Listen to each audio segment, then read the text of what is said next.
Pelvic floor dysfunction is something that's never discussed among circles of men, and anytime that topic even comes up, our brains sort of automatically tune out because we've been conditioned to think that this is something that impacts only women, when in fact, pelvic floor dysfunction affects about 16% of men around the world.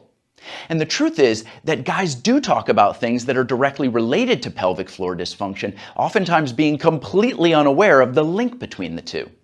So if you're somebody who struggles with erectile dysfunction or chronic prostatitis, if you have difficulty starting or stopping the flow of urine, if you struggle with ejaculation control or you experience pain during ejaculation, if you have chronic pelvic pain or constipation or other digestive problems, then this is something you absolutely need to know about.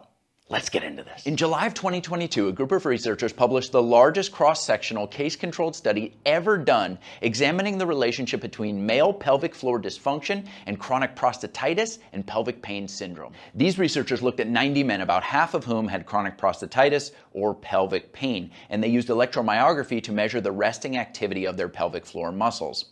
And what they found was that of the 6 symptoms associated with chronic prostatitis and chronic pelvic pain syndrome that they analyzed, half of them were significantly associated with increased resting activity in the pelvic floor muscles. In fact, in participants who reported pain during ejaculation, there was nearly 20% more activity in the pelvic floor muscles when at rest.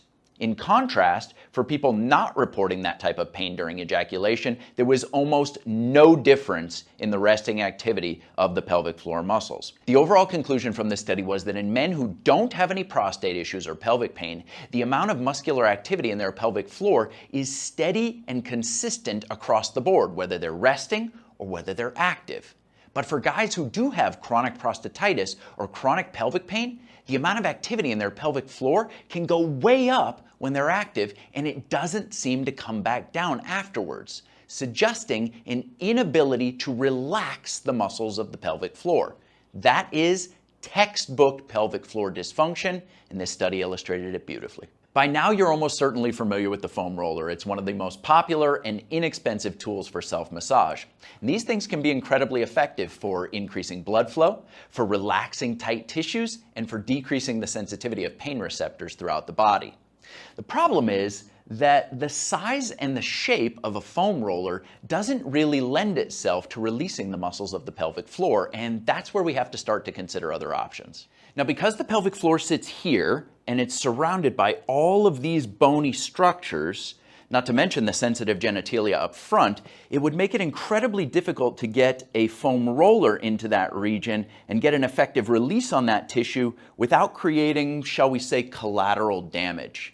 And that's where switching to something like a ball is incredibly handy, because the curved surface of the ball allows you to get a little bit more contact into the pelvic floor and a little bit less contact into the surrounding tissues. And obviously, the smaller size ball you use, the more specific you can be with your contact and the less pressure that you put on the surrounding areas. There's just no question that Kegels and other pelvic floor activation exercises are fantastic tools that are super helpful for lots and lots of people. But for anyone who has trouble relaxing their pelvic floor, like the guys in the study that we just talked about, the last thing in the world that you'd ever want to do is to increase activation in muscles that are already overactive.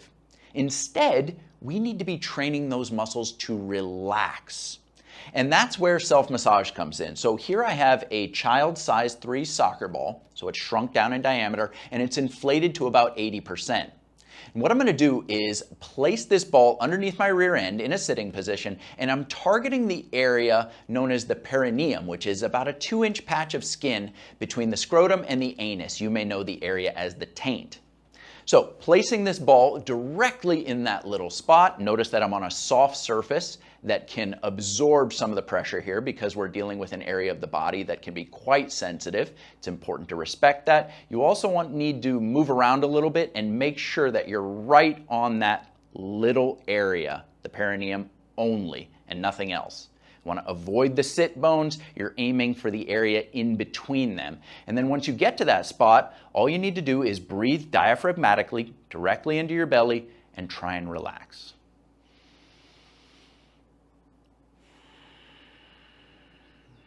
Try and guide all the air here into the lower abdomen. and just focus on softening those tissues.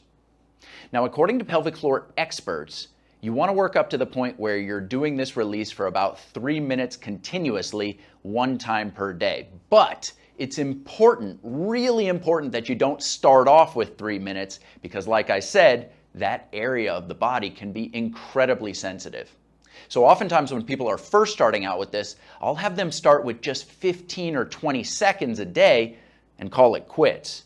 The idea is that you can work sustainably and over time slowly build up the length of time that you're performing the release. But once a day is all you're going to need and doesn't require much equipment at all. As you build up time with this technique up to that 3-minute mark and your pelvic floor becomes less and less sensitive and more relaxed, you may get to the point where the soccer ball is unable to provide you with any additional benefits. This is still a great way to start, and it's going to provide you with an initial softening of those tissues. But eventually, a large ball like this is going to come into physical contact with your sit bones, and it'll be unable to push any deeper into those tissues.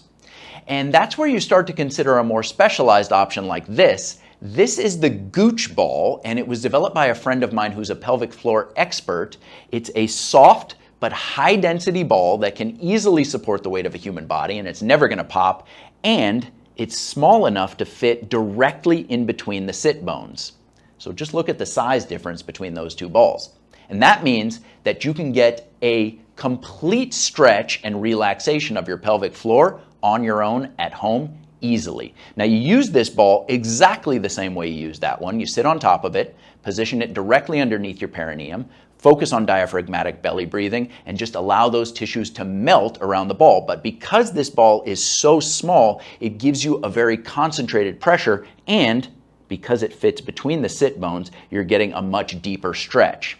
Which means that when you move from this ball to that one, you need to reduce your time because this stimulus is quite a bit more intense. So if you're doing 3 minutes here, you might drop your time to 1 minute here and then slowly work your way back up. But this is by far the most effective tool that I've ever found for releasing and relaxing the pelvic floor all on your own.